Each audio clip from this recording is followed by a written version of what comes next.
Next from everyday math ဖြစ်ပါတယ်ဒီနေ့ကလေးတို့တင်မဲ့တင်ခင်းစာကတော့ primary ကျောင်းသားကျောင်းသူတွေအတွက် math နဲ့ပတ်သက်တဲ့တင်ခင်းစာလေးတစ်ခုကိုချဲ့တင်ပေးမယ်နော်အဲ့တော့အခုတွေ့ကြည့်အောင် number 4 draw a line perpendicular to the line GH through the point A draw a line perpendicular to the GH through the point Bအဲ့တော့ပေးထားတဲ့ given line GH ပေါ်ကိုအမှတ် A ကိုဖြတ်ပြီးတော့မှ perpendicular line ဆွဲရမယ်ပေးထားတဲ့ GH မြင်းပေါ်မှာပဲအမှတ် B ကိုဖြတ်ပြီးတော့မှခြေတို့တွေပါလေ perpendicular line လေးတွေကိုဆွဲခိုင်းတယ်နော်ကဲခြေတို့တွေဘယ်လိုဆွဲမလဲကြည့်ရအောင်အဲ့တော့ကလေးတို့တွေအဲ့ဒီပေါ်မှာဆွဲဖို့အတွက်အရင်ဆုံးကျန်တွယ်နဲ့ပေတန်းနဲ့လို့လေနော်ကျန်တွယ်နဲ့ပေတန်းနဲ့ထောက်လိုက်ပါထုတ်ပြီးပြီဆုံးလို့ရှိရင်တချဲတို့တွေကအရင်ဦးဆုံးကျင်တွေကိုအသုံးပြုမယ်နော်ပေးထားတဲ့ line ပေါ်ကိုတချဲတို့တွေကကျင်တွေကိုတချဲကိုတင်တယ်လို့တင်ပေးပါ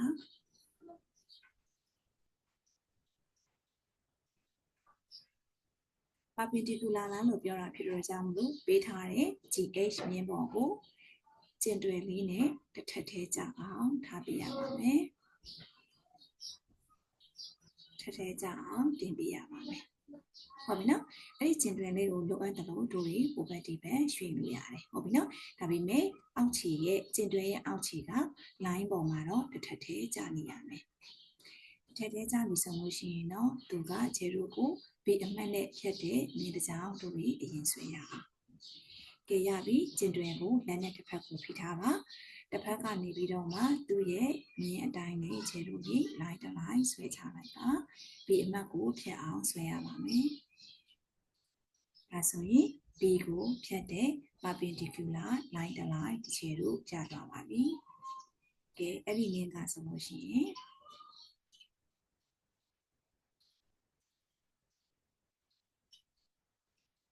B ကိုဖြတ်တဲ့မြင်းတစ်ကြောင်ဟာ GH ပေါ်ကို perpendicular တောင်းမှတ်ကြတယ်။ကဲအခုခြေတို့တွေ A ကိုဖြတ်တဲ့မြင်းတစ်ကြောင်တောင်းမှတ်ကြမြင်းတစ်ကြောင်ဆွဲရအောင်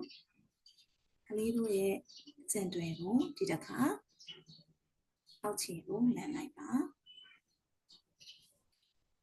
ဒီလိုလှည့်ပြီးတော့မှ GH မြင်းပေါ်ကိုတစ်ဖြောင်းနဲ့တန်းနဲ့ကြအောင်ညှိရပါမယ်။ဒီပုံစံလေးရမယ်အဲ့တော့ခြေတို့တွေကဟိုဘက်ဒီဘက်ဘာဖြစ်မလဲရွှေ့လို့ရသွားပြီနော်ရပြီဆိုလို့ရှိရင်မြင်းပေါ်မှာလည်းတစ်ပြောင်နဲ့ထိရမယ်အမှတ် A ကိုလည်းပါလေထိပေးနေရမယ်ထိပေးပြီးဆိုလို့ရှိရင်ခြေတို့တွေမြင်းလေးတစ်ကြောင်ပေတံလိုက်အတိုင်းကျင်တွေကမြင်းအလိုက်တိုင်းခြေတို့တွေ A ကိုဖြတ်တဲ့မြင်းတစ်ကြောင်ဆွဲချလိုက်ပါဒါဆိုရင်ဒီခြေတို့တွေကline တစ် line ဆွဲပြီးသွားပါပြီ GH မြင်းကိုတောင်းမှတ်ကြတဲ့အမှတ် B ကိုဖြတ်ထားတယ်တောင်းမှတ်ကြမြင်းတစ်ကြောင်တစ်ချဲတို့ဆွဲလို့ပြီးသွားပါပြီကြားလားဟုတ်ပြီနော်ဒီချဲတို့ဒီတစ်ခါ parallel line ဆွဲရအောင် draw a line parallel to MN through the point S S ကိုဖြတ်သွားမယ် MN နဲ့ပြိုင်နေတဲ့မြေတစ်ကြောင်ကိုဆွဲပေးပါတဲ့ပြိုင်နေတဲ့မြေကြောင်ဆွဲပေးပါကြည့်ကြည့်ရအောင်ချက်တိုင်းလိုက်လုပ်မယ်နော်အဲ့တော့အရင်ဦးဆုံးသားတို့သမီးတို့ကကျန်တွင်လေးကိုချိန်ယူမယ်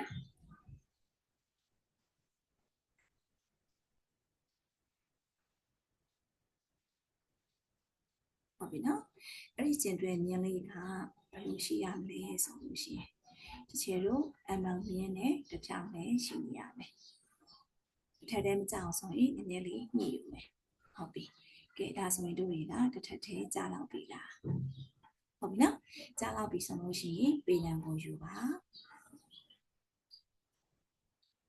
ပေတံကိုကျင်တွင်မြင်းနဲ့တစ်ထက်ထဲထိအောင်ဒီလိုမျိုးလေးလုပ်ရမယ်တစ်ထက်ထဲထိအောင်ချပေးထားရမယ်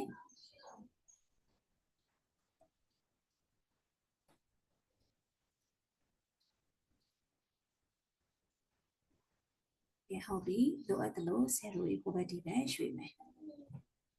တူလားဟုတ်ပြီနော်ဒီပုံစံလေးဆယ်လိုလေးရပြီဒီမှာပေးထားတဲ့ MN မြင်းပေါ်မှာကျင်တွေကမြင်းလေးနဲ့တ တစ်ဖြောင်းနဲ့တန်းနဲ့ညီအောင်ချပါပေတံကိုဖိထားပါ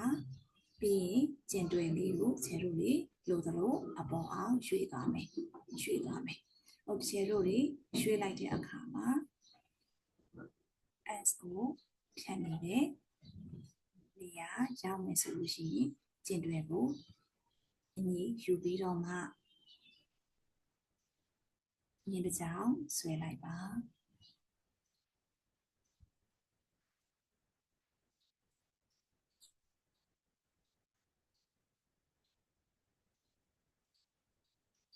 ပြီးလို့ရှိရင်ပေတံကိုဖယ်မယ်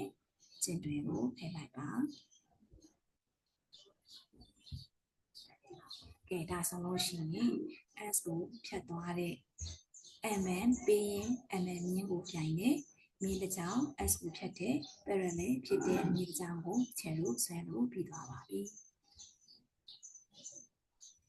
နားလည်လားဆွဲကြည့်ပါနော်ဒါတော့သမီးတို့ကိုရဲ့မှတ်စုစာအုပ်ထဲမှာ